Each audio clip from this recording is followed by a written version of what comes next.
Views expressed by Casters Guild members are only the opinions of that member, and that could change from day to day. Guild members may use mature language, but that in no way means they are mature. Listener discretion is advised. We've all dreamed of a better world, a future where humankind can be free of the concerns tethering us to this terrestrial ball, and we can explore the stars, discovering new planets and meeting new people, boldly going where no one has ever gone before. And that's the spell we're casting tonight on Casters Guild.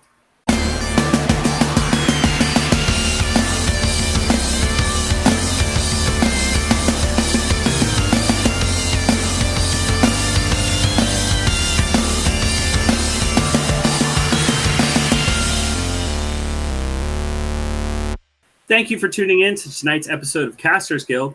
I'm your Guildmaster Rick Perry, and an actual third-class petty officer that has served aboard the USS Enterprise.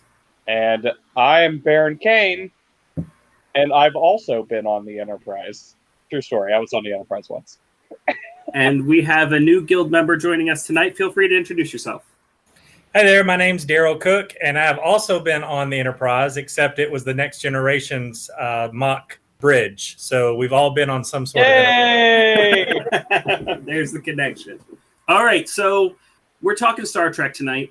Honestly, if I'm going to be honest with our guild listeners, I've been struggling at topics for a little while, but I know you two are both fans of Star Trek. Personally, my only real Star Trek when I was really young, I used to watch Deep Space Nine with my stepdad. And I liked that. We watched that together. It was kind of like a family thing. We'd all get down around the same time and watch Deep Space Nine. And of course, when I was in the Navy, I served aboard the aircraft carrier, the USS Enterprise. But in preparation for this episode, I have been watching a few episodes of The Next Generation, and I've been really enjoying it. So let's go ahead and start with a question. We usually start, what's your favorite? And we'll say, what's your favorite incarnation of Star Trek? Like what season, what series, whatever you would call it. So that's a really tough question. I know you probably were going to ask that question. I would say I have to go with me would be The Next Generation, because that was the first Star Trek incarnation that I watched. Never was a big fan, even though I'm 49 years old, born in 71. So the original ones were ones that were on reruns when I was a kid growing up. I never got into it. But in, I believe, 87, when The Next Generation started, loved Patrick Stewart before I knew who Patrick Stewart was. Still love him today and everything he does. So he's my favorite captain. The Next Generation really was the one that I love as far as a nostalgia, and because it was the one that got me into it. But if I'm bored and I'm sitting at home and I want to pull up Netflix and watch an episode of something, it's actually Voyager. And I know it's one that didn't get a lot of love, but the unique storyline that Star Trek Voyager had, pushing them out of Alpha Quadrant into the Delta Quadrant, where they got to open up and have, they could basically, it's like doing TOS again. They had all new aliens they could introduce into the Star Trek world, because they were in an area literally no one in the Federation or anyone in the Alpha or Beta Quadrant had went to. I liked that because it gave the writers, it took the handcuffs off. They didn't have to be so canon to the original series, TNG or Deep Space Nine. And it was just fun watching that crew get back. And I mean, 7 of 9 was hot. I mean, come on, you got to give it to her. Jerry Ryan at that time, that was easy on the eyes. That was the first female captain too, right? Janeway? It was that featured in a series. They had shown some female captains in some of the movies or as guest appearances, but for one, carrying the franchise, so to speak, of the Voyager show, yes. And Kate Mulgrew, who was not the first one, they actually hired another female, and her name is a woman. Her name's escaping me, but they filmed like an episode or two, and it just wasn't working. And so they went back and recast it, and Kate Mulgrew came in and just blew it away. Awesome actress. Okay, I'm going to go ahead and make a quick correction then. It was actually Voyager I was watching with my stepdad when I was younger, not Deep Space Nine. I just got my subtitles mixed up. So Voyager was the one I actually used to watch pretty regularly. Makes sense. It was a good one. Well, I would say, I'm going to have to say The Next Generation as well. I watched the original stuff before The Next Generation came out. I loved it, but something about The Next Generation really hit me in a good way.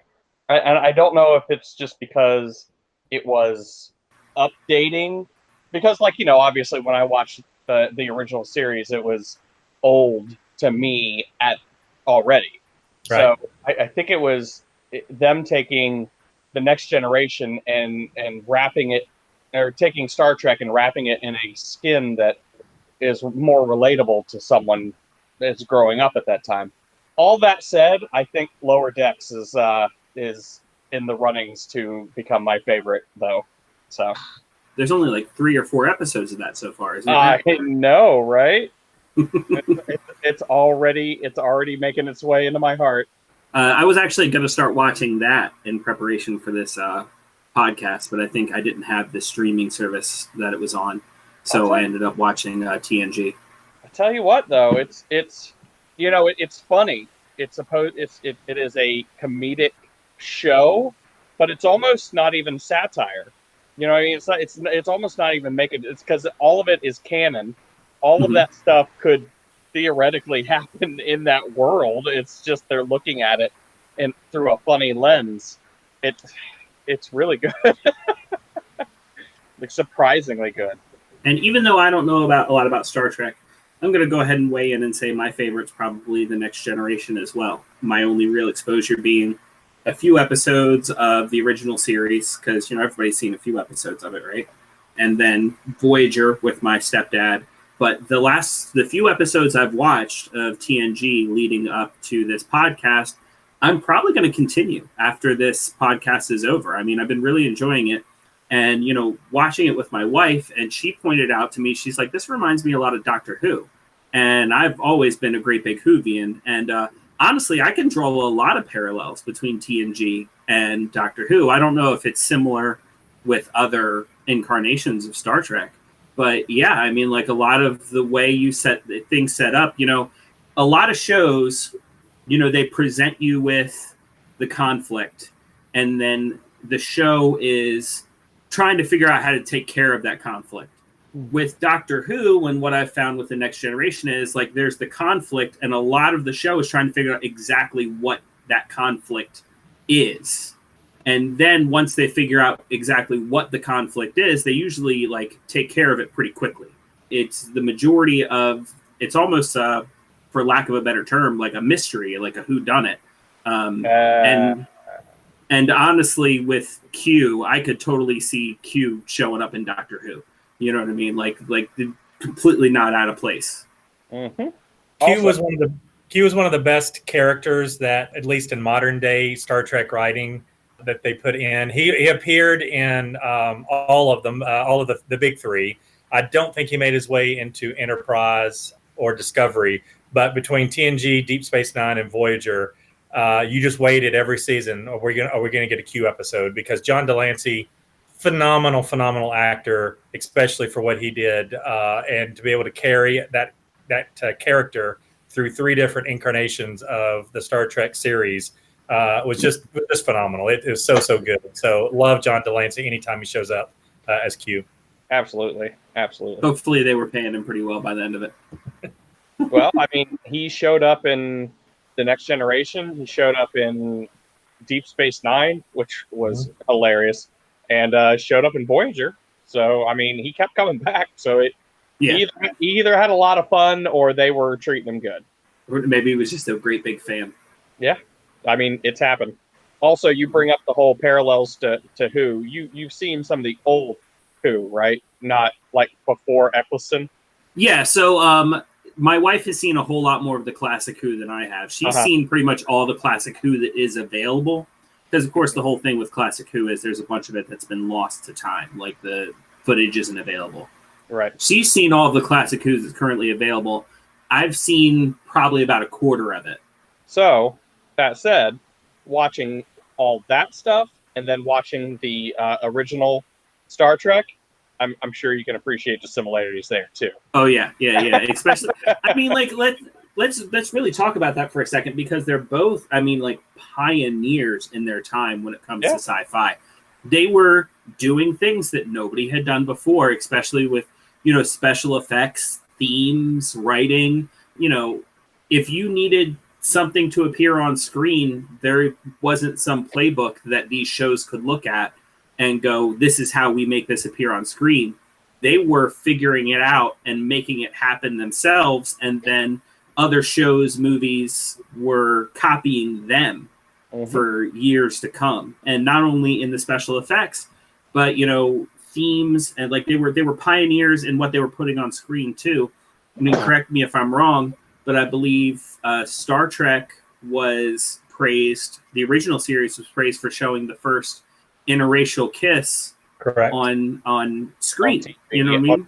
I think it's on TV. I don't know about movies, but maybe. Sure. I mean, like either way, they were making leaps and bounds. And Star Trek was doing for the States what Doctor Who was doing for the UK and the BBC. But yeah, both there are definitely parallels there. So that's why I think it's funny whenever anybody wants to bring up how like Star Trek is pandering to social justice warriors nowadays, and it's like, did you even watch the old stuff? How socially progressive it's always been? Yeah, ridiculous. Gene Roddenberry is definitely a man ahead of his time. He was able to not only fantasize or create science fiction gadgets that we now use today. Still waiting on the transporter. Beat me up. But he also was ahead of his time when it came to being progressive and getting ahead of the curve when it came to racial or whatever the stereotypes were, breaking them and allowing us to move forward as a society and as a culture. Mm-hmm. Also, we're giving a lot of thanks here to Gene Roddenberry, but we do have one other person that we have to thank for Star Trek. Even they probably would have never even made it this far if it wasn't for this person, Lucille Ball. Okay. Tell us a little bit about that, because Lucille Ball is like for the original episodes. Lucille Ball was I want to say that her production company was responsible for keeping Star Trek on the air, because CBS was going to cancel it, and she was like, no, this isn't going to happen, and pushed to keep it on the air. And because they did, they got, was it 3 seasons? I think the original series was 3 seasons. I agree. I think it was. They were going to cancel it in the first season, and because she pushed for it, they kept it going. Nice. Good trivia. Yep, definitely.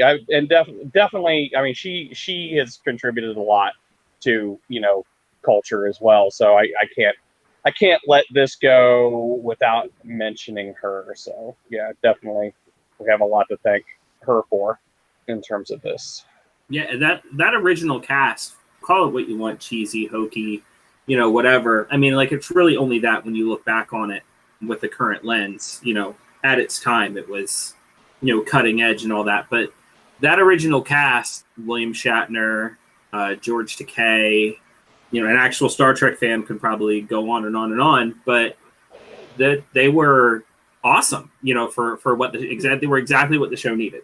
Oh, yeah, my kids look back at TNG, they see it as far as technology and special effects as I thought of the original series back in the 80s. So I get it. There's only so much you can do in sci-fi. That's where some of the imagination has to give away a little bit. So what do we think about the because another thing I've actually seen from Star Trek is when the newer movies came out, the reboot movies, if you will. I've seen those. How do we feel about those movies? As much as I like the reboots, Chris Pine and Zachary Quinto, I still like the first 8 from Shatner, and then them handing it off to the TNG group. I'd still give my nod to those because it's easy to reboot, like we saw in the newer ones. But when you hand it off from one TV series to the other in movies, I can't think of any other example where that happened. I just thought that was really cool, especially in Generations. You literally had William Shatner giving the reins over to Patrick Stewart. So that's always going to hold a special place in my heart. I will say that I really loved the reboots. And you can't even really say it's a reboot because of how Leonard they Nimoy did- showing up. Well, it was a reboot, but it was also them using time travel, way before Endgame did, to explain why this is happening the way it is. Mm-hmm. So I thought it was a cool way to reboot a series while at the same time honoring the old story as well. They just kind of took the story over to a new timeline, which is great. But I will say that, except for a couple, I'm still the original movies are always they're gonna hold that special place in my heart. Especially back when I was younger, me and my dad sat around and watched every single Star Trek movie, all 4 of them. They've got a rich history of movies. I mean, once again, correct me if I'm wrong, but there's never been a TV series to have that many movies hit theaters. I can't think of any. You had 9 with the original and Next Generation, and then 4 in the reboots, right? So that's 13 off of a 60s TV show. Yeah, they all did. I mean, some of them didn't do as well as others, but they all did well. Mm-hmm. They all were profitable, some more than others. The even ones seemed to be the ones in the original series that were liked the best. But yeah, even 1, 3, and 5 still kept the series going. And you know what? I like 3. So, whoever Sure. come at me. I don't care. 3 was good. And I liked 5 and 6. So, whatever. Of the original ones, the number 4, the Voyage Home, when they did had to go back and get the humpback whale. That was my favorite of the original ones. Very similar to not apples to apples, but there was an episode in Voyager where they had to go back to 1996. A little time travel there. I thought that was kind of like an homage back to Star Trek 4 in many ways. Mm-hmm. So let's talk a little bit about just Star Trek background here. What was the first time you remember seeing Star Trek? Like an episode, a movie? What was your first exposure to Star Trek?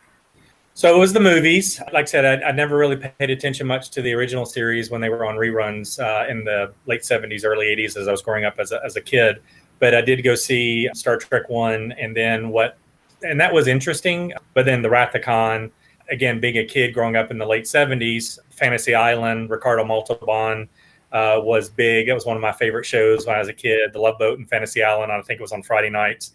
So seeing a character I already liked, an actor of Ricardo Montalban, then playing a bad guy, which is exactly opposite of his Mr. Rourke character on Fantasy Island, I was like, wow, man, that guy's really cool. So Star Trek 2 is probably what sold me on the Star Trek, fan the whole plateau of our platform, I should say, of the Star Trek world.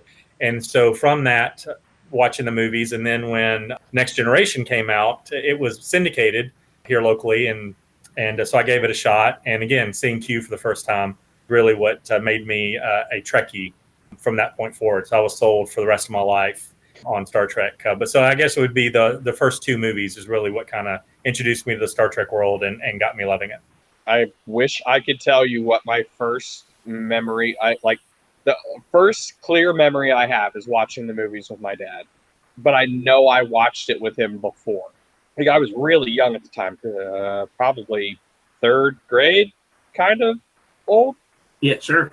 And I know we watched it. We probably just, watched it around just TV and stuff like that. Because once Next Generation came out, we were right there in his entertainment room, just watching Next Generation. So, and it was as it was coming out. So it was a good time. But yeah, I think probably the most concrete memory I have is watching the Star Trek movies with him. So, really young. What about you? So I probably watching Voyager with my stepdad. Just it was kind of a thing where I didn't really have a relationship with my stepdad yet, but he was really into Star Trek. As far as I know, he was probably into Star Trek from the original series, and he'd just been watching it all along. And basically, it came down to whatever night of the week it came on, because I forget, I honestly don't remember, but it came down, let's say it was Thursday night, then that's just what we did that night. You know what I mean? We'd all get together as a family.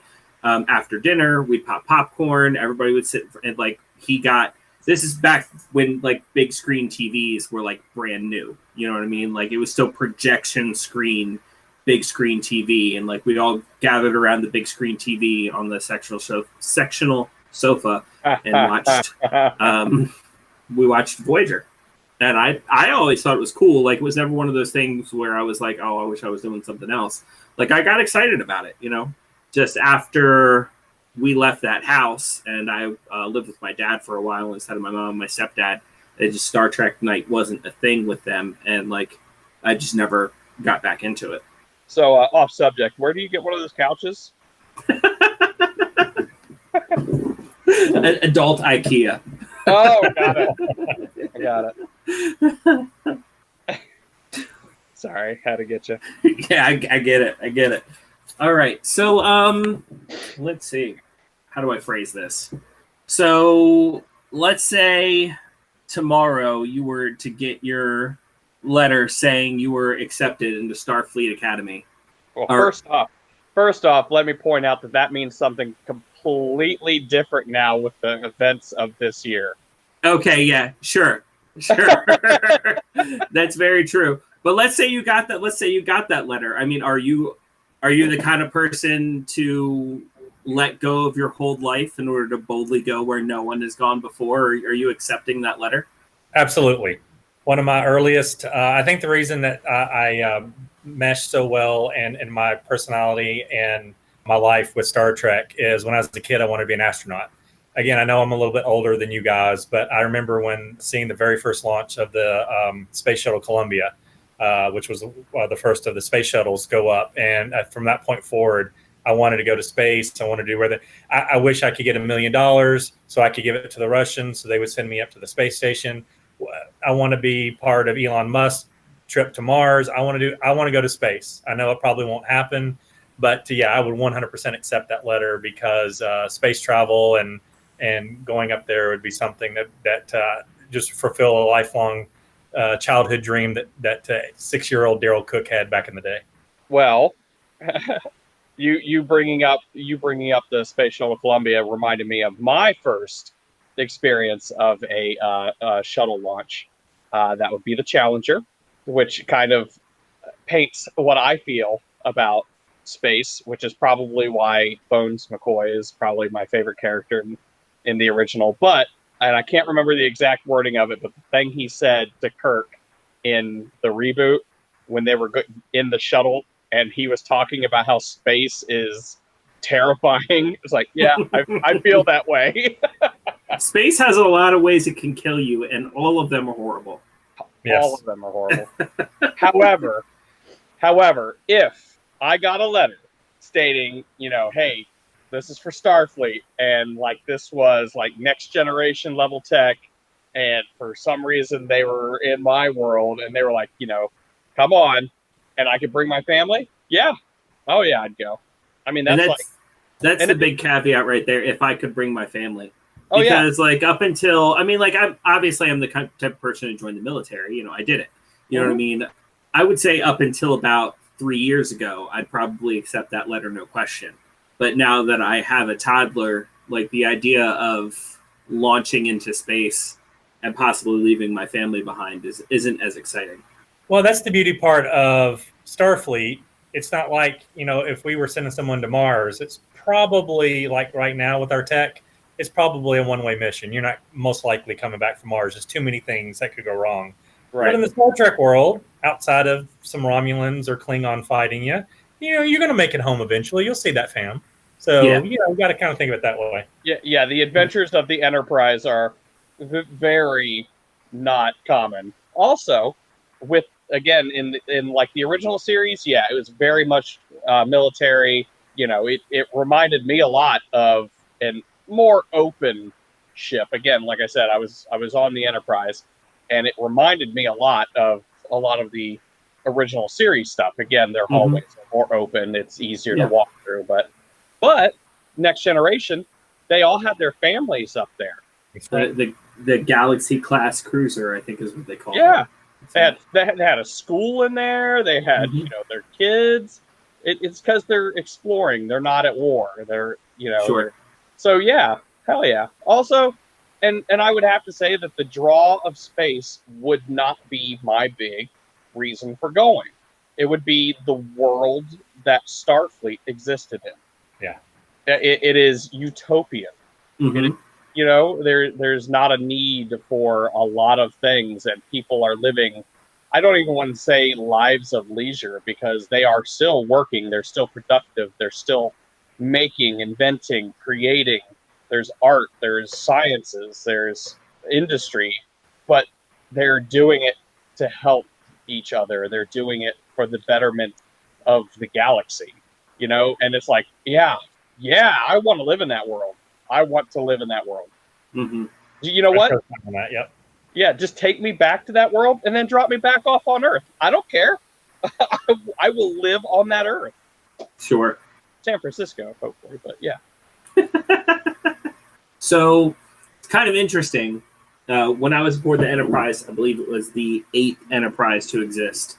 The nuclear carrier Enterprise was the 8th Enterprise to exist.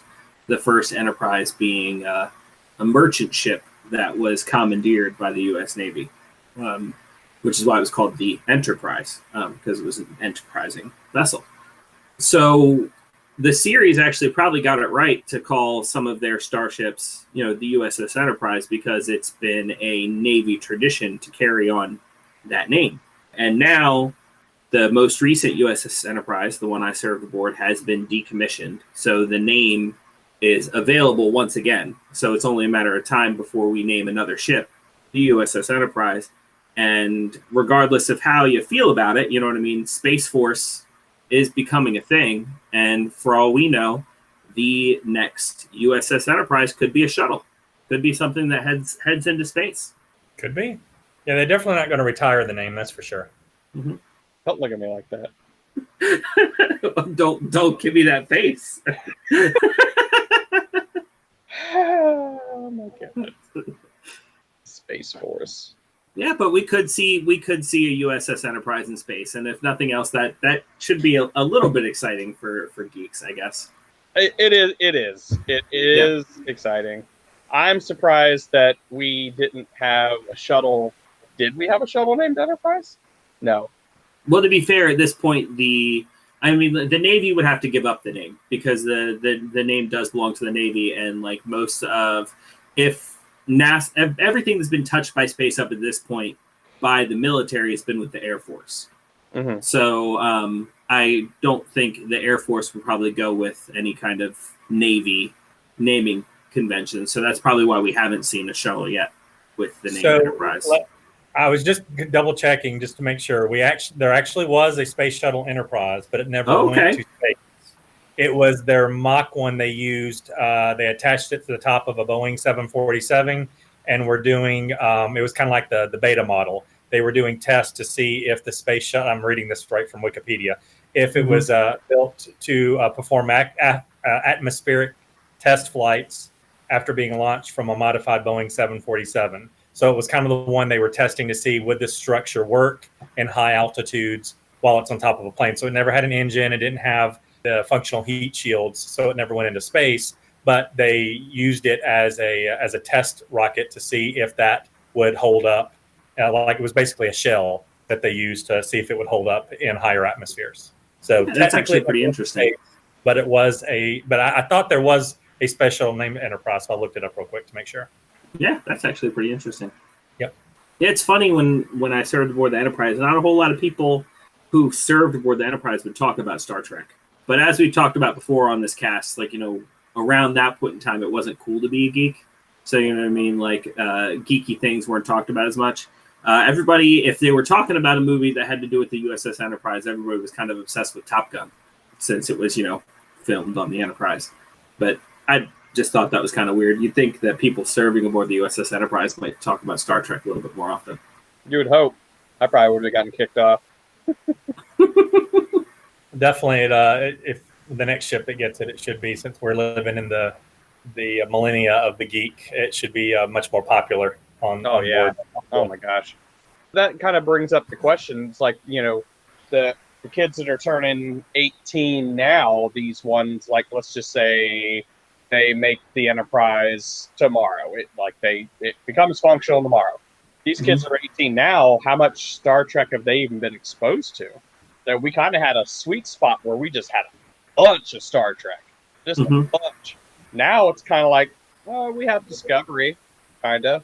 We have. Yeah, you've got a point. I mean, it's probably not a whole lot, but I think it's enough to where, especially like with the reboot movies, I think it's enough to where they've probably been exposed to it, and with it being the era of the geek, if someone were to be assigned to the USS Enterprise today, and being the era of streaming and everything being available, they'd probably go back and watch some stuff. You know what I mean? True. Like that could kick off a whole new generation of Star Trek fans. Oh, just bringing out a new ship and putting a bunch of geeky 18-year-olds on it.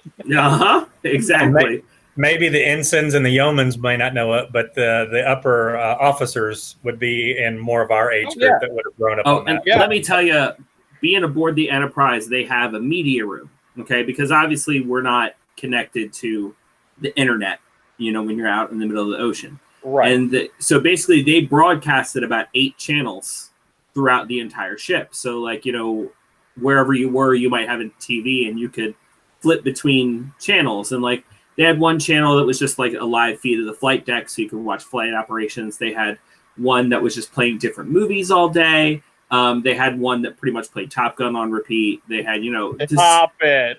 Yeah, I'm not really okay. I'm kind of over exaggerating, but they play 4 different movies, and one of them was Top Gun. So you got a 1 in 4 chance of hitting Top Gun if you were on that channel.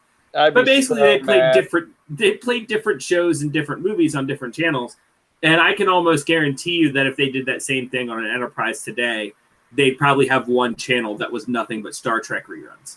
It'd be all the different series, all the different movies. It'd be Star Trek 24/7. Okay, honest question, and not Star Trek related. How many times did you watch Top Gun?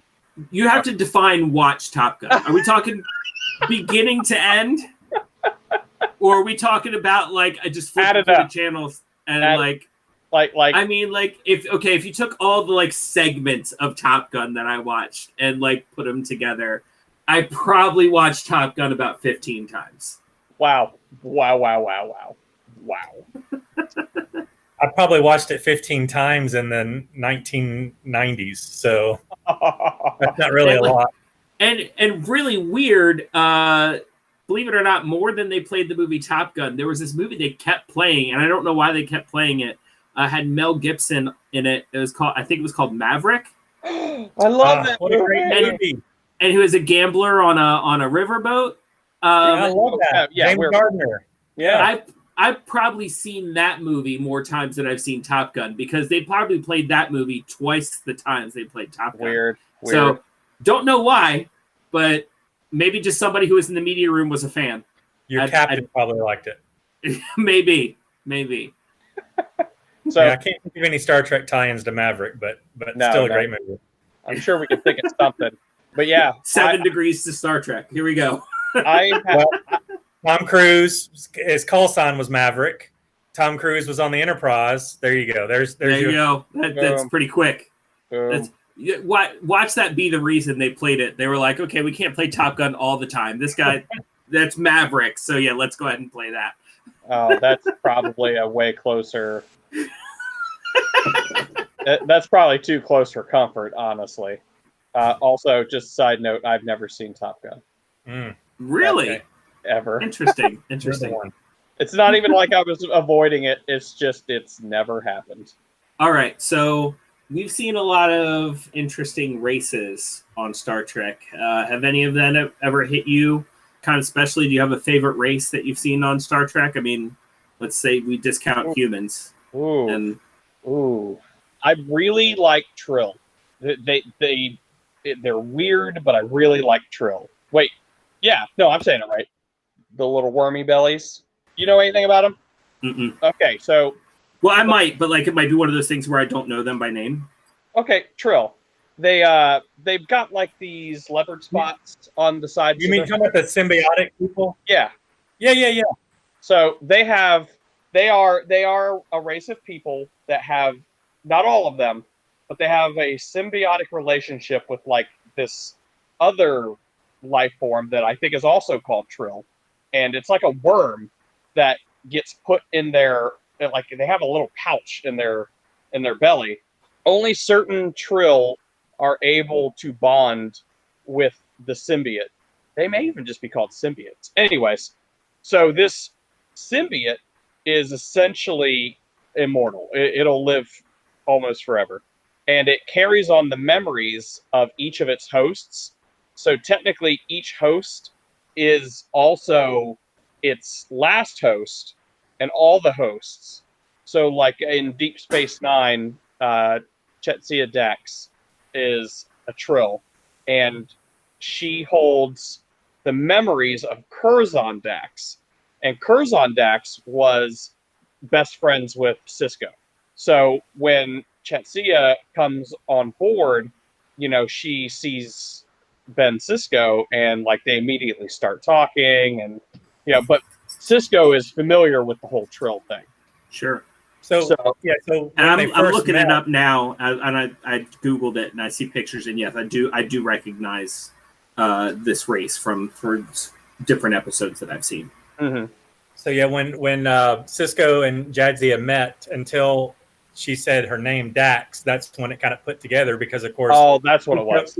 Yeah, Cisco didn't know who, because she came up and hugged him and said, "Oh, it's been so long," and he's like, "Who are you?" And he says, "Jadzia." oh, you'll know me as Curzon Dax. And then so and in the show, since you didn't watch a lot of DS9, Rick, he for the whole show he called Jadzia, who, if you'd never seen her, was like a mid-20-something-year-old woman, but he kept calling her old man because of her symbiotic relationship with Curzon.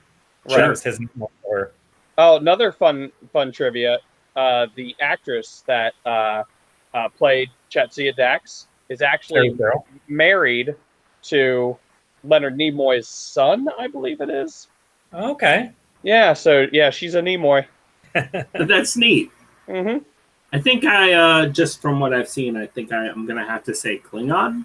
Well, hold on, though. Which one?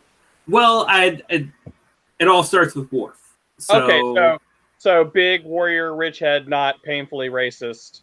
Yeah. So, however, I will say part of what draws me to Klingons is their transformation.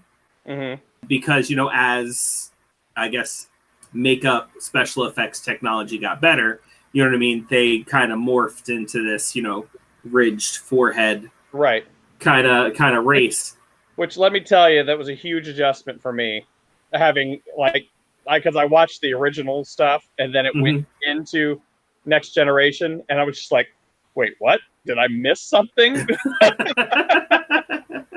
Can I tell you one of my favorite things? Oh, go ahead. The lore around Klingons in general, really fascinates me. Like the whole warrior race, but the fact that you have a character like Worf, who, and I think it was the very first episode where Worf was like, I'm a Klingon, I have to fight, I have to protect my captain, and Picard was like, you are a Federation officer and you'll act as a Federation officer. And the fact that Worf was able to, kind of do that, not necessarily betraying his culture, because above all else in his culture, maybe obeying the order of a superior officer was probably more important than the fight.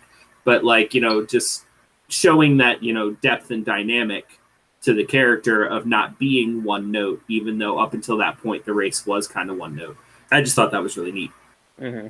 And going back to Baron's point on the difference in Klingons, and Baron, if I'm stealing your thunder on this story, but there is an episode in DS9 called The Trouble with Tribbles, where the DS9 crew had to go back in time, and they were interacting with their younger selves in the time of the Tribbles from the TOS. So they were taking old footage from TOS and merging it in with DS9. And when Cisco saw someone calling themselves a Vulcan, but they had the regular forehead and they didn't look anything like Worf, Cisco turned to Worf and said, "They're Klingons?" And he said, "We don't talk about them. Don't ask." And that was all they said about it. We're not going to talk about that. Just don't. So that's kind of how they explained it at that time. Now, I will say that the ridge-headed Klingons I think appeared in Wrath of Khan, but I definitely know that they showed up in Search for Spock because Christopher Lloyd was a Klingon in that, which it was great. Right. He was a great Klingon, by the way, like especially like in regards to, anyways. But adding to that Trouble with Tribbles thing, they actually tackled that again in Enterprise, where they actually do explain why Klingons ended up looking like they did in the original series and why they ended up going back to the Ridgeheads. Because in Enterprise, which was set, way before the original episodes, the Klingons had the Ridgeheads, just like in the Next Generation. But yeah, but then they explain how they lost them. So I'm not going to do a big spoiler in case anybody wants to go and watch Enterprise, which a lot of people hated, but it's really not bad. There's a lot of time travel in it, which is confusing, but it's not bad. The big problem with Discovery was Trek fatigue. It was the fifth show in a row, fourth show in a row. You're saying, do you mean Enterprise or do you mean Discovery? Enterprise. Okay. The one that only had, because every Star Trek kind of set the tone for 7 seasons. It could have went on. They wanted to go out on top. So DS9 got 7, Voyager got 7, and UPN just couldn't get Enterprise to 7. It only had 4 because of such bad ratings. But I think it was just because of Trek fatigue. There was just too many episodes that had gone on, and I just think that they kind of ran out of things to write about. And people. Plus, it wasn't on a great network. I think it may have done better if it was syndicated, like DS9 and Trek was. But being on a network show, it just wasn't getting the ratings that they needed to make it go on. But we haven't talked about Discovery yet. There was also some flat-headed and ridged-headed Klingons in that one, so that one was really good. I am more than willing to accept them making changes dynamically to certain Star Trek races and stuff, but I don't know. I was a little confused with the direction that they took in Discovery, and I can't remember if I got an explanation as to why they looked like that. Like I mean, I've seen all of it. Was there a description? Was there a reason given? I've only watched Discovery once through. I want to say that they did, but what it was, I just can't remember off the top of my head. I'm sorry, because it's been when they first dropped on CBS All Access, I guess in 2018. I watched them, but I haven't gone back and rewatched them since. So I couldn't tell you that. But at one point, the more the smooth-headed Klingons seemed to be more of the kingdom, or they were the ones that were like in the hierarchy. But then, because I remember the ridge-headed ones came in and kind of overthrew them or whatever. I'm probably getting it wrong, but I don't remember exactly what it was. But they did have there. I think there was a book that went over something like that. Yeah, like they're one of the. I don't know if you just said that, and I'm just reiterating what you just said, but yeah, I think that there was a book that went into the bigger ridge-headed Klingons coming in and wiping out the smaller, more human-like ones. And yeah, I don't know. I think there was also something in the book stating that Klingons are Klingons because that is the empire that they're in. So that there could be like Gorn Gorn's Trandoshans. Good lord, there could be Gorn Klingons or Romulan Klingons if they were actually part of that empire. But I could just be talking and not know what I'm talking about because I can't reference the books. I can't give you a source to back that up at all. Yeah, I never understood how the Klingon homeworld was Kronos, but they were called Klingons. Like we're from Earth, we're Earthlings. Mm-hmm. But Kronos. Well, you could also say we're from Earth and we're human. Yeah, that's true. It's like human doesn't really, the name human doesn't really identify with the planet Earth. So right. But getting back, I guess, to the races, one of mine, and it's not a maybe one that a lot of people like, but I love the Borg as a race. Seeing them start off from when Q exposed the Borg to the Alpha Quadrant and the Next Generation, to see them just as everyone's seeing them as robots. And then you morph to Voyager, and then you get to see more of the human side of the Borg when, granted, she was already human, I get that, but seeing a human post-Borg relationship in 7 of 9 and seeing her fight transitioning back to human after being a Borg her whole life, The Borg, and then there was the Hugh, which carried on in Star Trek Picard. Loved when they brought the Hugh character back. And that was a great series, by the way. Yeah, phenomenal series. So glad they're in a season 2. So I was always intrigued with the Borg. They showed up in all 3 of the canon, 80s, 90s series, and then kind of seeing them come to fruition at the end of Voyager, and then getting to see the post-apocalyptic Borg in Picard. The aftermath 20 years after basically the destruction in Voyager was really good. So I enjoyed the Borg as a quote unquote Star Trek race. Yeah. I've always thought that was really cool about Star Trek too, because they take a race that they are the bad guys, and then they'll straight up, turn them around and go, just because someone's born this race doesn't necessarily have to make them a bad person. You know what I mean? Like you had the Klingons, and then you had Worf, who became a member of the crew, and you had the Borg, who 7 of 9 became a member of the crew. You had forgive me if I pronounce it wrong, the Ferengi. Yep, or Ferengi, and I believe he was a crew member, or at least in the I forget. But there was one of them on Voyager as well. What? Oh, or Deep Space Nine. I don't know. Deep Space Nine, and he was the bartender. Oh, there you go. Yeah. Well, but then his nephew Nog, who was best friends with Jake, went to Starfleet Academy, and he became an ensign in DS9 and served aboard the that ship they had, the Defiant. The Defiant. Thank you. Brain freeze. So Riker called it in one of the movies a cute little ship or something, and Worf got offended. Yeah. But yeah, so Nog was who you're talking about, Rick. But yeah, I just always thought that was cool. They'll take something that, they'll say, oh, this race is the bad guys, but then they'll say just because someone's born of that race doesn't necessarily make them a bad person, and then they'll later take a member of that race and put them aboard the Enterprise in a later series or later in that series. I will say that I'm noticing that, and I mean I've noticed this before, but the antagonists of Star Trek always seem to suffer from one bad thing that is really that's the showcase of their race. Like the Ferengi, it's out of control capitalism, greed, stuff like that, and then you have the Klingons, rage and militarization, and but the Borg, their big thing is you see progress, you see efficiency, you see a lot of good things with the Borg, but you take away their individuality, you take away their spirit. Conformity is their big thing, right? Yeah. So I love that they're like you can look at all these races and point out the bad thing that they are bringing to the galaxy, but there's a lot of good things that these people have too. Mm-hmm. And I love that they focused on the good as much as they focused on the bad, and that's exactly how they can do what you were saying.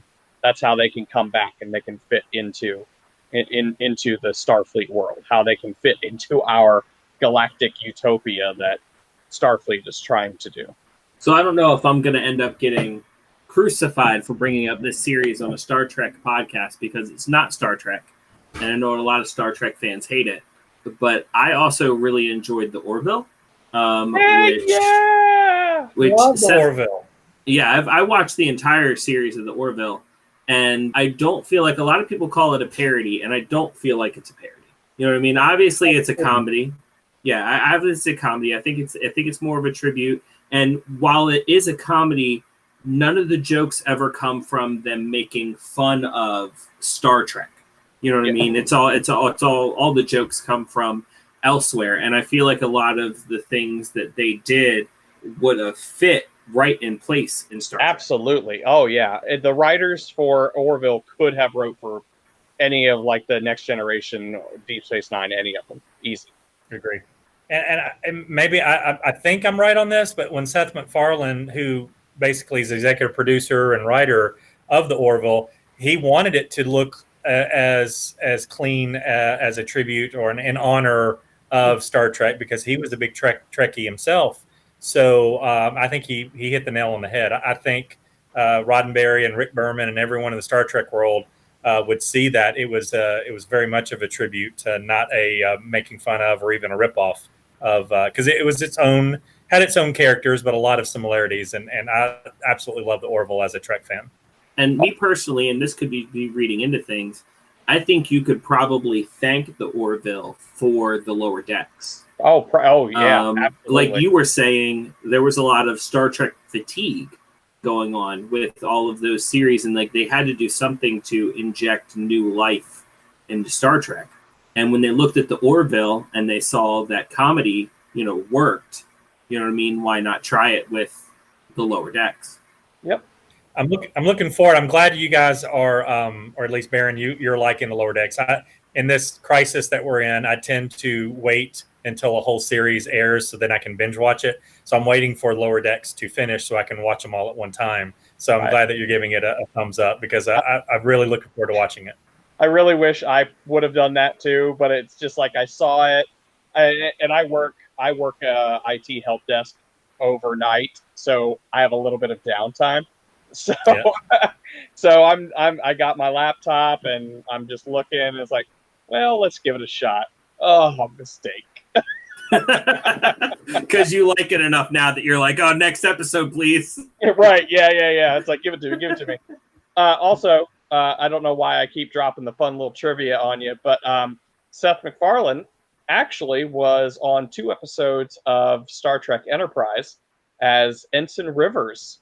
I did not know that. Yes, sir. Oh, I had to look it up. His full name was Stuart Rivers. Okay. All right. Is this? Don't think that's a coincidence. No. Yeah. All right. That's funny. So the Lower Decks, I understand that like this is all the stuff that takes place like off of the bridge, and it's more like the operations of the ship, right? Are we seeing enlisted members of the crew of the Enterprise, or is it still officers? No, wait. What? Say it again. So in the Navy, you have enlisted, and then you have officers. Right? They're all officers. Okay. I don't think that there's any enlisted. Yeah. Well, I mean, come on. You all had Chief O'Brien. God, take it. In fact, they do make a reference. I'm not going to tell you what it is, but they do make a reference to Chief O'Brien that will make you proud of your enlisted status. Okay. I'd like to see some petty officers is all, because like I looked it up. There was recently a Facebook thing, and it was like, ask me a geeky question, and one of them that I got asked, I believe it was by Daryl, was what's your Star Trek rank? Right. So I actually looked it up. I was like, okay, what are the ranks? And I saw they did have, the officers and the enlisted, and it pretty much mirrored Navy ranks. Yeah. So it was like, okay, well, I was a 3rd class petty officer, so I guess in the Star Trek universe, I'm also a 3rd class petty officer. So I keep forgetting that you haven't seen that much Star Trek. Do you know who O'Brien is? No. Oh, O'Brien is like the most popular enlisted. Oh, no. He's one of the most popular characters in the show. Mm-hmm. And he's enlisted. He's a chief. He's a chief. Yeah. So, and he came in Next Generation. He kind of made his stamp there, and then they moved him over to Deep Space Nine, with which he was a main character in. Okay. So, yeah, there you go. A little bit of representation, of the enlisted, I mean, not a lot. But it's a big one. It's a big one. Yeah, he went from being a bit character, maybe 3 or 4 episodes a season early on, to becoming a semi-regular character. And then, then he got his big break when Chief O'Brien moved over to take over the entire engineering department of DS9. Well, and actually in Next Generation, actually there towards the end of his run, they introduced his family. Like, even his family got plots. I mean, Keiko was even. She was a school teacher on Enterprise. Yeah, she was getting a lot of. Their wedding was a whole episode. Mm-hmm. Wow, I'm completely forgetting about all of that. That's crazy. Yeah. Yeah. To give you an idea how little I know about Star Trek, like I said, I was watching TNG, a little bit to kind of prepare for the podcast here. Episode 1 or 2 of TNG, they've got a visitor aboard the Enterprise, who from another ship. I forget what the name of the other ship was, but they were making a huge deal about like this old guy being aboard the Enterprise, and like Stop. and he wouldn't. Are you serious? Right Hold on, and like they wouldn't let him beam from one ship to the other. He was like, "No, you put me on the shuttle. You're not scattering my, molecules across the galaxy." And I was like, okay, obviously they're making some sort of reference I'm not getting here. And I looked it up, and I was like, oh, that's McCoy. I was like, so like. I didn't know. I was like, who is this guy that they're making such a big deal out of that Data's talking to? And that was the actor too. Yeah. I mean, like I looked it up, so like obviously I got all the little trivia. I was like, who is this guy? Because they didn't say his name. They just said, they didn't say, oh. They don't need to Trekkies. We knew. Yeah, exactly. Right, exactly. Right. So I didn't. So I had to look it up. So like that's how little I know about Star Trek. So you really need to keep watching too, because they do episode with Scotty as well. Mm-hmm. I'm not going to tell you how, but it really hits you. It really hits you pretty hard. It shows you that you should probably value things that you don't necessarily value. Okay, yeah, but I'll leave it at that. But go ahead. Again, no spoiler alerts, but Leonard Nimoy was in 2 episodes of TNG. Yep. And then William Shatner, of course, in the movie Generations for the handoff. So all of the major characters from the TOS made it on to TNG somehow or another, either in TV or in movie. Did they? Oh, in TV or in movie. Because I was about to say, Sulu and Chekhov were kind of underrepresented in the TV show, but they popped up in the movie. Mm-hmm. Oh, how cool would it have been to have a Sulu movie or TV show, something? That'd have been so awesome. Sulu was a big one in the fandom that a lot of people in the fandom are upset that he didn't get a thing, because he was a big deal, especially like in the books and stuff. Yeah. I will say, not being a huge Star Trek fan, I mean, like my introduction to one Will Wheaton was as a geek icon outside of Star Trek. You know what I mean? Like the other things that he does for a geek community, you know, a champion of tabletop gaming and like, plenty of other things as well. So I will say, watching TNG, it's been fun watching a young Will Wheaton kind of do his thing and see, where that whole thing started. I'm so glad you brought up Will Wheaton, because when I was thinking this afternoon about this, how he was just a little older than me. I'm 49 right now. So growing up, I was maybe a couple years behind. Well, am I older? No, I'm older. I'm sorry. Older than Will Wheaton. But that was a character that at first, it's cute. There's a kid on there. And then they made him super kid.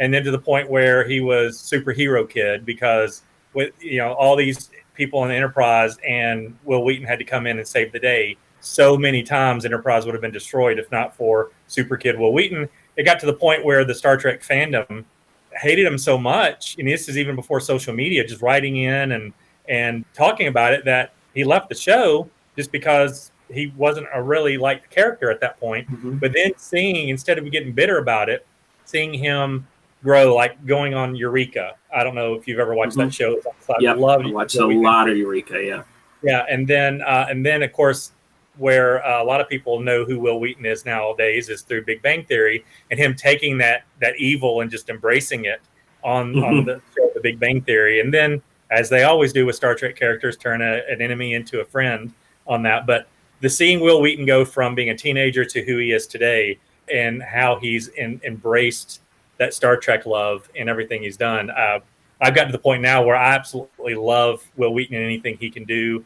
Rick, you're the one that got me, again, going off topic, but to read the book Ready Player One, but I didn't really read it. I listened to it because what you had said about Will Wheaton narrating the book for the book on tape, and it was phenomenal. So big fan now of Will Wheaton, just before turning that bitterness that he could have had against Star Trek and then making it his own and really winning, I think, the Star Trek fans back into the adult version of who he is. Mm-hmm. Now, to be fair, I never had a problem with his character in Next Generation. It took me a long time to figure out that people actually hated his character. It was just like, why? What did he do? And well, to your point, it was no fault of his own. He's just reading lines that were written for him. But, right. You know, a 17, 16-year-old kid, even in the early one in season 1 with the Visitor, the guy who was transporting them faster than warp speed, and it was Will Wheaton's character who discovered the episode I'm on right now. Yeah. Oh, well, I don't want to spoil it for you, but at the end, Will Wheaton is one of the heroes that saves the day, and you're like, oh, okay, that's cute. Okay, I can see that. But then it happens over and over and over again throughout his whole tenure on TNG. So it got just like, come on, guys, the kid can't. I mean, he can't be this good of a person. He should be running Starfleet if he is. That was kind of like they kept using the teenager ex machina. Yeah. I will say that given the nature of the show, he probably shouldn't have been in there that long. Like, he shouldn't have been in there as long as he was. Well, to be fair, they shouldn't have let a child fly the ship. Anyways, I mean, just thinking about it from a story standpoint, it definitely seems like he had an arc, and his arc should have been, he's here, he grows up, and he goes off to Starfleet. And, you know, me and you know how things progressed, but that's where it should have ended. Mm-hmm. Going off to Star Trek, everybody's proud, everybody's happy. Maybe there was something where his shuttle got starjacked on the way to Starfleet, and then they fix it, and then he goes off, and they have a good time. But that's where it should have ended. But yeah, they probably did take it a little too far, but I still didn't really have a big problem with the whole thing. So, once again, I'm not the Star Trek fan, so like I'm complete speculation here. But do you think, okay, so by the time TNG comes out, Star Trek's been running for a long time. Fans of Star Trek are probably getting to be a little bit of an older crowd. So they bring in Wesley and make him a young character in order to try to bring in younger viewers, make him a big character, and do all those things to try to really attract in the young viewers, and end up pushing away core fans because they're like, we don't want to watch this little kid doing stuff. You know, so we're an older crowd. You know, we want to see. I guarantee you, I know people who are like that. Yeah. And I will say this. He is, oh my God, he's 6 foot tall. Criminy. Anyways, he strikes me as a lot shorter, but he's 48 right now. And I am 41. And I guarantee you, when he was on The Next Generation, he was playing younger. Yes. He looks younger, so that his character is younger. So that being said, I was probably around 5th grade when I'm my daughter's age right now. But, I was. So you were the target for Wesley Crusher as a character, right? Like they were pushing your button. Yeah, and you know what? They did. I was like, yeah, I can play that ship. I could. So yeah, and that honestly is probably why I liked him, because it's why I liked Spider-Man. Yeah, they do a thing to appeal, and sometimes it works. Sometimes it's Jar Jar Binks. It's just how it works. Oh my gosh! When you said that worked. Jar Jar Binks worked on its target audience. Did it? I mean, kids loved Jar Jar Binks when he came out. Like it did pushed away the core fans, but like they got the kids with Jar Jar Binks. But remember also when you said that about Jar Jar Binks, there was an episode of The Big Bang Theory where Sheldon calls Will Wheaton the Jar Jar Binks of the Star Trek world, and then Will Wheaton comes around and does the "Ooh, Misa's so mad that you said that" or whatever he said, but he kind of embraced it. So anyway, so yeah, you just made the same, a similar connection. Wow. Okay. Yeah. So yeah, that's basically what it was. It was a gambit to appeal to younger fans, which is exactly what Jar Jar Binks was, and I get it. I mean. You can't just have a shit full of old people and think that a 10-year-old's going to dig it, but I don't know, they might. 10-year-olds dug the original series, so why not? Yeah. And didn't have a single Ewok in it. No, just tribbles. This just Tribbles, which are just precious. Also, a Tribble made an appearance in Star Trek Discovery. That's correct. Yep. Which is actually, its appearance was very depressing. It was like just one Tribble, and it was always just one Tribble. It's like, oh, that's not good. Again, once you get there, you'll see it. It's on someone's desk, which is actually also even more depressing. Like it's a desk ornament, and it's alive because isn't he petting it at one point too? Yeah. Yes. So, yeah. So it's alive. Though that just you. Now, once again, not a Star Trek fan, but Tribbles were like their excuse for crossover episodes, right? Like it's how they crossed over with other Star Trek series. And I thought I heard somebody say there was some sort of Tribble crossover with a series that wasn't Star Trek. Once again, I could be pulling this out of nowhere. But I think what it is Tribbles are iconic. So like on the crossover series that you're talking about that wasn't Star Trek related, I think that it was just we're going to use Tribbles in this because everybody knows what Tribbles are. And then I don't know with the Deep Space Nine one that Daryl brought up earlier.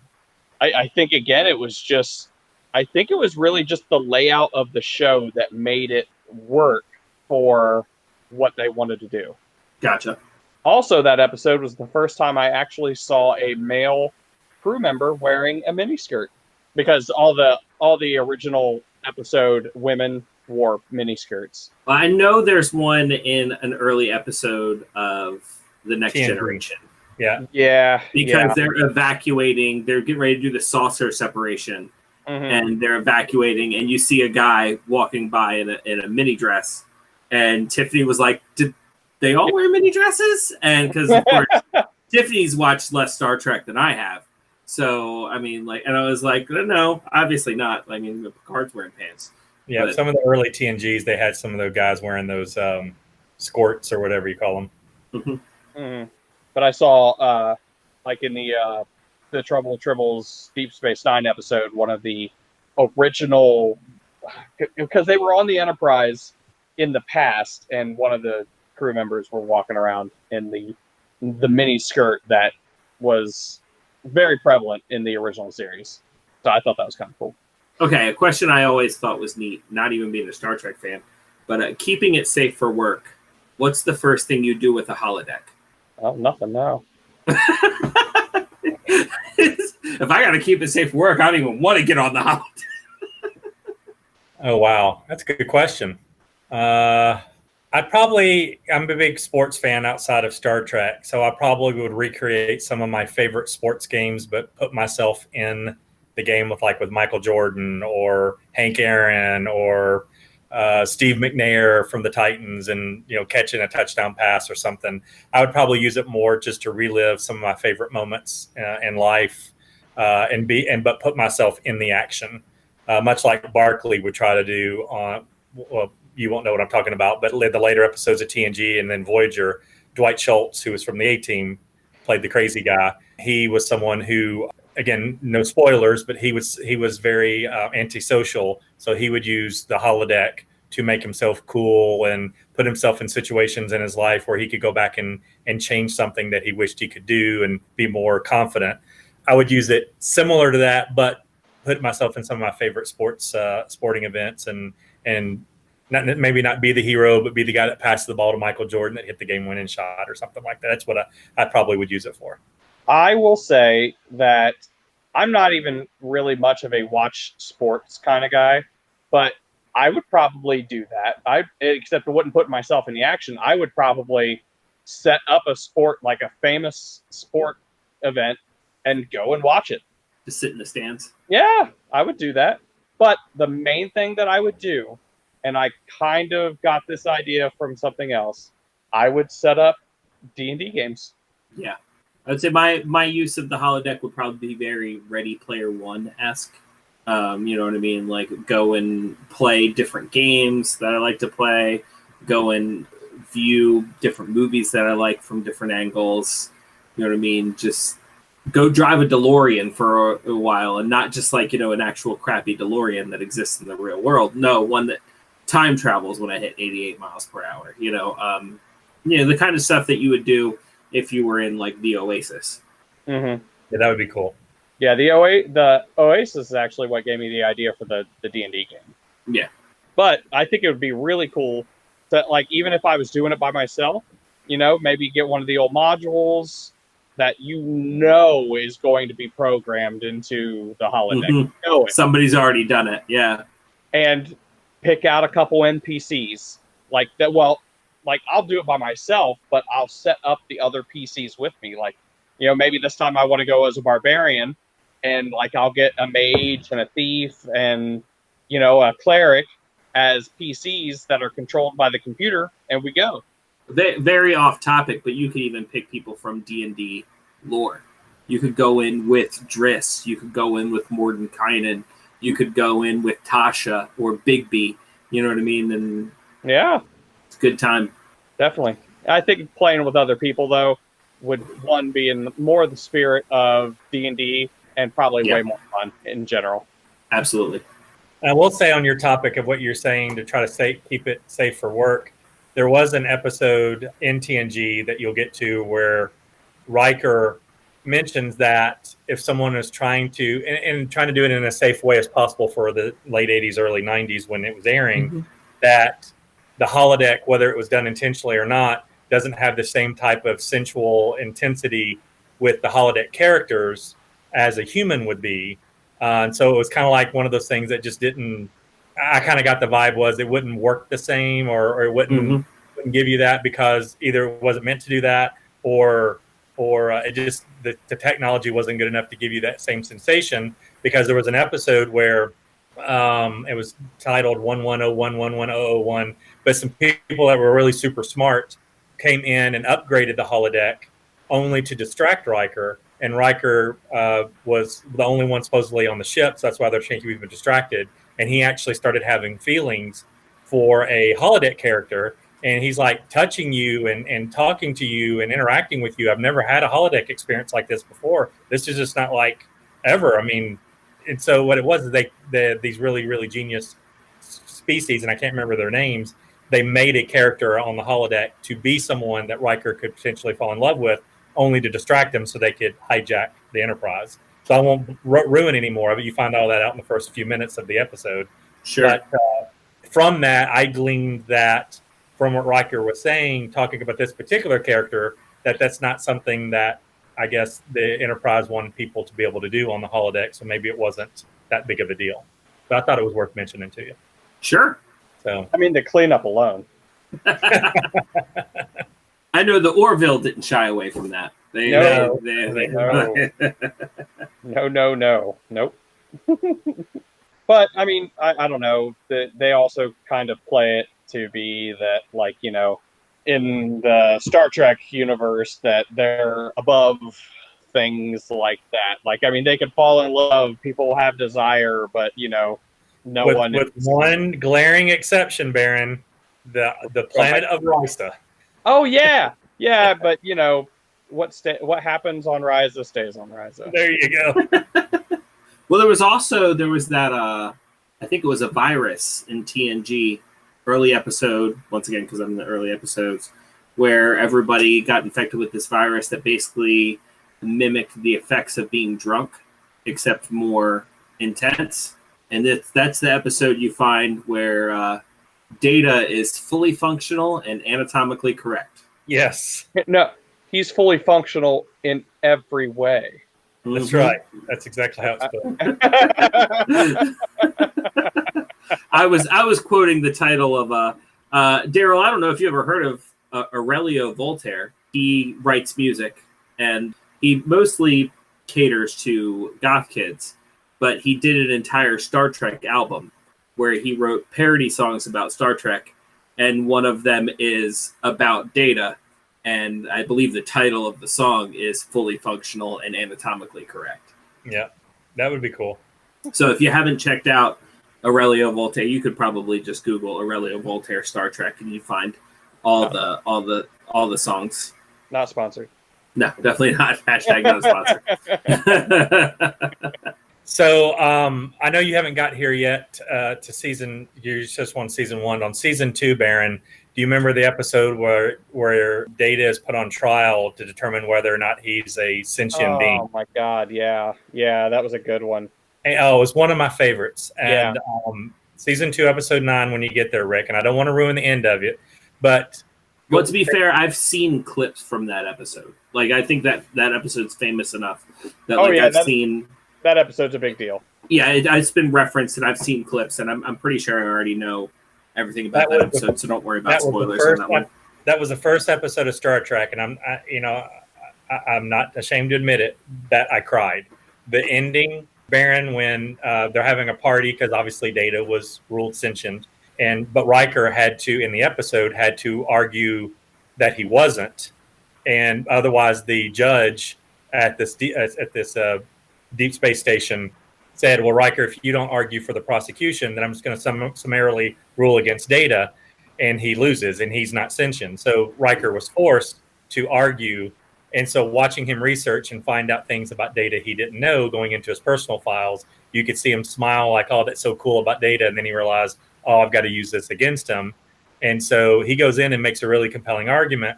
So at the end, when he does win and everyone's throwing a congratulations party for Data, well, Riker's not there, and Data realizes it. So he goes and finds Riker in his quarters, and he's like, "Commander, why are you not attending my congratulations party? Is it because you lost?" And Riker said, "I know, Data. I came this close to winning. Almost cost you your life." And then Data says, "I'm ruining the whole thing for you, but that's okay." And then Data says, "Sir, is it not true that if you hadn't argued against me, that the judge was going to rule against me?" And Riker's like, "Yeah." And he's like, "Well, don't you see, in that moment, you sacrificed yourself and what you believe to save me." He said, "What better form of friendship is that?" And I'm probably not quoting it exactly. And You're so right. Yeah, and then he's like, "Data, you're more human than you know, my friend." And I mean, just tears. Do you think that was so good? Gushing from my eyes. So good. So that's the beauty of Star Trek. That, man, you just wouldn't think that you would cry about an android, but it's so well written, and I love that episode. It's called Measure of a Man, episode 2, or season 2, episode 9. I do think I do like how, like, his one big piece of evidence is Riker turning him off. Yeah, and it's like, Data could do that to you, right? Exactly. And then you couldn't turn back on. Yeah, that was like my biggest compelling piece. It's like, oh, okay. So essentially you just turned his power off. His big benefit is that your argument should have been that you could turn him back on. Right. Because he can just reach over and turn you off, Riker. Like that. Done. I also think that Data can Vulcan nerve pitch, so he could have done it without killing him. But, sure. But yeah, that's still... Oh, there's your switch. Sorry. I mean, I could see. I mean, like I said, I've seen that episode. Like you can see in the early episodes of TNG, they're almost setting up that arc. Riker gets to spend a few moments alone with Data, like in the holodeck as well, and like he sees what Data likes to do in the holodeck, and like he's amazed that he's like, "Aren't you a machine?" And he's like, "Yes, but I still like to sit out in nature." And so, and like you can see in the way the actor for Riker plays it that like he's learning and enjoying what he's learning about Data. So I mean, like it kind of sets that whole thing up from the very beginning to that they earned that emotional moment from the beginning of the series. Yeah, I agree with that. I like the arcs, especially because, like, I mean, the original series kind of had story arcs for the characters. Man, nothing compared to Next Generation. Man, Next Generation. I think it's because a lot of it has to do with they had the time to do it. But oh man, the story arcs that every single one of the characters had. Even the ones that you think are gone off the show, and let me throw this out. Baron's going to know exactly where I'm going with this. Rick, one of the great characters, in my opinion, of TNG, from like What episode are you on right now? The one, like I said, I don't remember the name of it, but I started watching the episode you were talking about. Wesley is messing with the Okay, well, I'm like I said, I've seen a lot of these episodes when I wasn't watching Star Trek. Like I have a friend who was into Star Trek, and I'd sit down and watch an episode. Right. I know a lot of what's going to happen. I've already spoiled a lot of the season and a lot of the series for myself, so don't worry about spoilers. And don't worry about spoilers for our listeners either, because they should know. If by now, then it's your luck. Tasha Yar, the character of Tasha Yar didn't make it through season 1. She was killed off. Okay, but she appears back in season 3 or 4 in Yesterday's Enterprise. That is my number 1 favorite episode of all of TNG, Yesterday's Enterprise, when you get to it.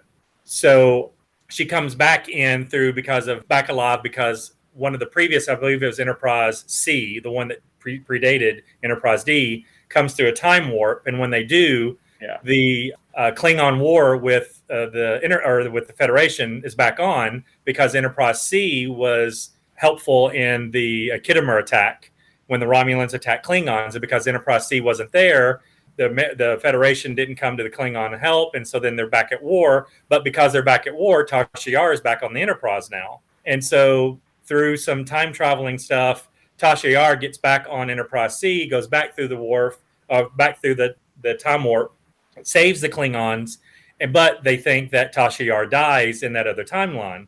So you're thinking, okay, cool. We got to see Denise Crosby one more time. Then, like 2 or 3 seasons later, in season 5 or 6, Denise Crosby's back on it again, and you think it's Tasha Yar, but it's Tasha Yar's daughter, who, because she went back through that thing, she was captured by the Romulans and then taken as a slave, had a kid that looks just like her. So even though Denise Crosby's character was killed off in season 1, she appears like 10, 11, 12 more times in a story arc about her character or her character's offspring. Phenomenal how they're able to take that character from season 1 and bring her back and make it so relevant and dynamic acting by Denise Crosby. And that's one of those things that I just love about Star Trek, how you think Denise Crosby's off the show. They needed to make some budget cuts. She's gone, but she was so beloved by the Star Trek fandom. Rick Berman and the writers were able to bring her back in and make significant canon with Star Trek and her character. It's the story arcs of Star Trek. For those who haven't seen it, go back and watch it. It's phenomenal. Mm-hmm. I'm glad I started watching TNG because we seem to be touching on TNG a lot. It really picked up where the Next Generation or the original series left off, especially like in terms of like the movies and stuff. It really updated the feel of the entire thing, and it completely influenced every Trek thing after it. And again, that's including the Orville and even Lower Decks. I mean, and then Picard even. The Next Generation series is still going. It's still going with Picard coming out. That just confirms that this timeline is still going on. And these characters are still relevant. They are still important to the Star Trek universe, and it's a great. If you've never seen a single episode of the original series, you can still watch the Next Generation and be perfectly fine. Mm-hmm. You might be a little confused on Deep Space Nine. You might be a little confused. You might be a little confused on Voyager. Next Generation is perfect. You don't have to watch anything else. You should, but you don't have to. Well, Rick, let me ask you a question. Turn the tables. The guest asked a question to the host. Since you know Voyager, you watched it. You pretty much watched most of or all of Voyager from beginning to end. A good amount of it, yeah. Let me ask you: who was the luckiest main character of the series on Voyager? Do you think? Oh wow! You're asking me to remember things from elementary school. The luckiest main character. Yeah, the person, if being stranded on Voyager was the luckiest thing that could have happened to him. Yeah, I honestly, I've got. I mean, just because I watched it when I was in elementary school. Touche, but the character of Tom Paris. I was about to say Paris. Mm-hmm. Because days before the caretaker ripped Voyager to the Delta Quadrant, he was in jail. You What know, a beautiful jail that was. I know, right? I wanna go to jail. But he was in jail for, you know, committing crimes, and he was kicked out of Starfleet. But his whole life turned around, got married, had a kid, just because, you know. So when everyone, I love that story arc again, how everyone else is homesick, and his best friend Ensign Kim just dreams about going home and taking every last hope they can get home. And here's Tom Paris literally saying in one of the episodes, I don't care if we go back. My life's pretty good out here in the Delta Quadrant. I don't want to go home, because I go home, I might be facing prison again.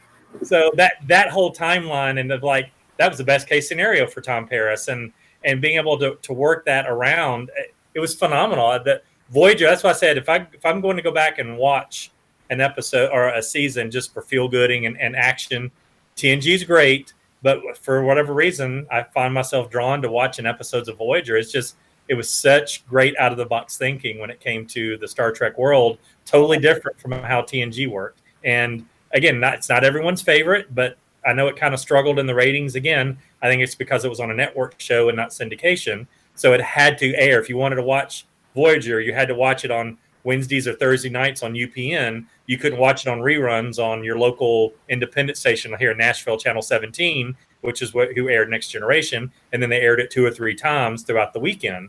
So, but Voyager is by far some of the best overall series. Again, if the Next Generation, you take it out and you're looking at Enterprise, Discovery, Deep Space Nine, or Voyager, Voyager is my favorite of the best of the rest, I guess, because it was a lot of really good storylines. And again, 7 of 9, Jerry Ryan. So, would you say among Star Trek fans, it's pretty accepted that TNG is probably like the best, if not one of the best?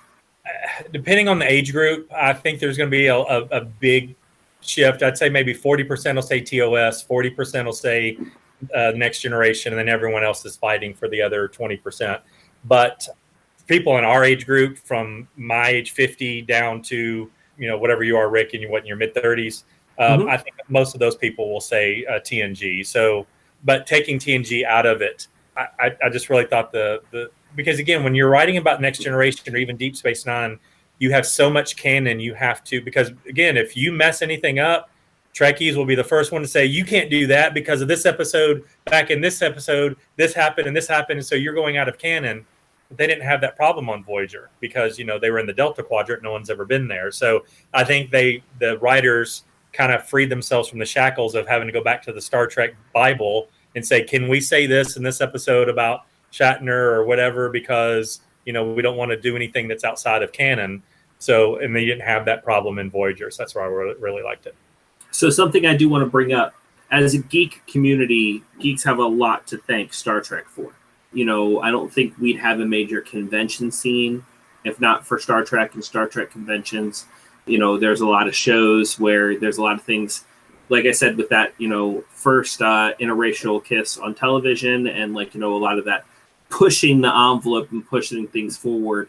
A lot of shows were like, okay, we're allowed to do this now. These are things we're allowed to do. And without Star Trek, pardon bringing it up, but boldly going where no one had gone before, you know what I mean? No way they could have gone that. And me being a cosplayer myself, I got to kind of bring it up. Star Trek cosplay is probably like the first thing that brought cosplay into the major scene. Like without Star Trek, there are no professional cosplayers. There is no major cosplay scene. So that being said, budget and skill not being an obstacle, what Star Trek character are you cosplaying at the next convention? That's a good question. If I was going to dress up, I wouldn't want to be the same as everyone else, and everyone's going to be wearing the red Federation commanding uniform to be Picard or Riker. If I was going to cosplay, I would probably go as something that, again, going back to Voyager, one of the villain characters or races that really intrigued me was, I almost said Jim Hardar, but that's Deep Space Nine, Hirogen. I don't know if you remember the Hirogen. They were the hunters in Voyager that hunted other species. They would actually capture them and then release them and go back and try to hunt them down again. And they took over the Voyager ship so they could use their holodeck to have unlimited So I would probably go with a character like the Hirogen, something that would be noticeable to Star Trek fans, but not one that probably a lot of people would dress up as. So, and I thought their uniforms were really cool. So I'd probably go as maybe dress up as the Hirogen. What about you, Baron? Like what would I choose to cosplay? Yeah. So once again, budget and skill not being an obstacle. Let's say Right, you got to put together a perfect costume. I would, and this is something that I've been wanting to work on for quite a while. I would want to cosplay as a Starfleet chaplain. Okay. I have yet to see an actual Starfleet chaplain in any of the shows or movies, but I would imagine they have to exist. Sure. So yeah, I kind of wanted to, and I think I've seen some examples in fan art, or I'm not sure if I've seen any kind of cosplay for it, but it's something I've always wanted to do. Yeah, I think that'd be really neat. And with it not being a quote unquote canon thing, it kind of gives you a lot of license to decide what you think it would look like. Yes, exactly. I think, me personally, I would probably go for a Borg. I think I'd want to go with, I think they have really cool designs, a lot of technical parts to that costume, instantly recognizable. I think I'd want to do a Borg. It would make for a cool costume, especially with no restrictions to budget. Right, exactly. That's the big one, because in order to get a lot of those technical parts in, those pieces of machinery and things like that's probably be outside of my current cosplaying budget. But if budget and skill weren't an issue, immediately go straight for Borg. Nice. One of the things that about DS9, I liked. I just want to touch on a couple things I like about Deep Space Nine on here, since we're talking Star Trek. Is first off, I love the whole shift they did, because Deep Space Nine really had trouble getting traction. I think in the first 2 or 3 seasons, bringing Worf over helped a lot, because it brought a lot of the TNG fans back to watch Deep Space Nine that maybe left it after season 2 or 3, because you brought a TNG character there. And then the fight with the Dominion, bringing the changelings in. And that may have been their plan the whole time, because having Odo there. But I really loved how the Dominion played out, with Odo finding his people, and the Jem'Hadar being the new Klingons. But then the one thing about Deep Space Nine that I truly personally loved, as I'm a big conspiracy theorist kind of person when it comes to movies and TV shows, not really in real life, but Section 31, which is the secret CIA type part of the Federation. And towards the end of the season, they hit 3 or 4 episodes where Dr. Bashir and Chief O'Brien were kind of getting sucked into that whole secret CIA Section 31. And I believe that was the first time it was brought up in the Star Trek world, that there was a secret spy program in Starfleet. It was they mentioned it, I remember, in Enterprise with Scott Bakula, a show, and then it was huge in Discovery. So they really hit Section 31 and Discovery a lot. But that whole, everything in the Federation, oh, we're so pure, we're honest, we do this or that. But then talking about how there was a spy program where they would plant spies in other, like in the Romulans and the Klingons and even Vulcan, and seeing that, yeah, even the Federation can get their hands dirty a little bit. So I really like the introduction of Section 31 in Deep Space Nine. I don't know how you feel about that, Baron.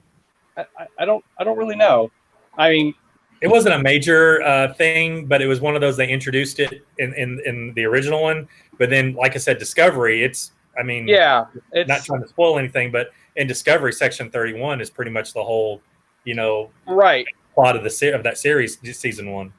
It was, and excuse the term, but it was kind of shady when it first came out. So it was kind of like, Section 31 is like, I always kind of felt like they were like the secret bad guys, but then they were doing good things, kind of. Good things, but in a bad way. Right, yeah. And it's like, and that was always kind of like one of those whole, I like the progressive feeling of Star Trek, but then it was just like, but maybe I should be okay with an undercover wet works Black Ops team working behind the lines, keeping me safe. And it was like, I'm not necessarily okay with that, but they were cool. Hence the conflict Dr. Brashear had with them. He knew that they were Right. the greater good of the Federation, but he was that was the conflict. Do I turn them in? Do I try to stop them, even though ultimately they're doing good? They're doing it in a bad way, and that's the conflict that most of us have on a daily basis in some way or the other. So that it kind of showed that like you said, the shady side of the Federation. Kind of soils the idea of that perfect utopia that they kind of put forth. Yes. I mean, in a way, yeah, but it just shows that they're the human side. That doesn't necessarily always go away in people as much as you try to make it perfect. So, yeah, absolutely. Anyway, I just wanted to make sure Section 31 got a shout out. Yeah, they definitely wove a complex tapestry with that organization. And the last thing, if I can just hoard these last few minutes a little bit, absolutely. HORD. I would love, and it'll have to happen offline, but when you get to the next to last episode of season 1, Next Generation, Rick, I want to explain what you just saw in the episode called Conspiracy, and B, why it was never mentioned ever again. It's like that. If they could pull an episode from never happening after the fact, it would have been season 1 episode. I think it's 23. It's the next to last episode called Conspiracy. And that was also kind of like a Section 31, but it scared a lot of kids they were trying to get to because the body literally exploded in the last scene and guts and stuff went everywhere. And B, it was a storyline that they wanted to continue in the next upcoming seasons, but they got so much hate from parents and really a lot of people that it was like one of those episodes they can just go back and not ever do. Rick Berman said that would have been the one they would have done. So I want to see what your take is on it when you see that episode, Rick. Well, I think now that we have condensed years and years and years of Star Trek lore into about an hour and a half by talking about Star Trek Next Generation for most of it, I think. And I'm happy about that. Don't get me wrong. I think it was a good way to do it, but I think that we touched on a lot of good things, and I think we really caught the spirit of Star Trek, Starfleet, the galaxy at large, and hopefully we can maybe it's a little lofty of me to hope, but maybe this podcast episode will help keep that spirit alive and carry it on into the future, into a hopeful Starfleet utopia. This is a geek culture podcast first and foremost. So I do want to say thank you to Star Trek and anyone who's ever had anything to do with Star Trek for everything it's contributed to geek culture. We definitely wouldn't be where we are in geek culture without Star Trek. Make sure to check us out on Spotify. We try to post podcasts on Mondays. Check us out on twitch.tv/Casters Guild. We're streaming about every other Sunday now for D&D. And keep an eye on our Twitch channel as you will lead you to our Extra Life link, where in the month of September and October and November, we are attempting to raise money for the Children's Hospital at Vanderbilt and Johns Hopkins to give healthcare to kids who can't afford it. And during the crisis, it's needed now more than ever. If you have any questions or any ideas for topics, hit us up at castersguild@gmail.com, and we will answer your question on the next podcast. Thank you very much, and we'll see you next time. Bye-bye. Bye. Bye. Bye. Bye. Bye. Bye-bye. Bye. Bye. Beat me up.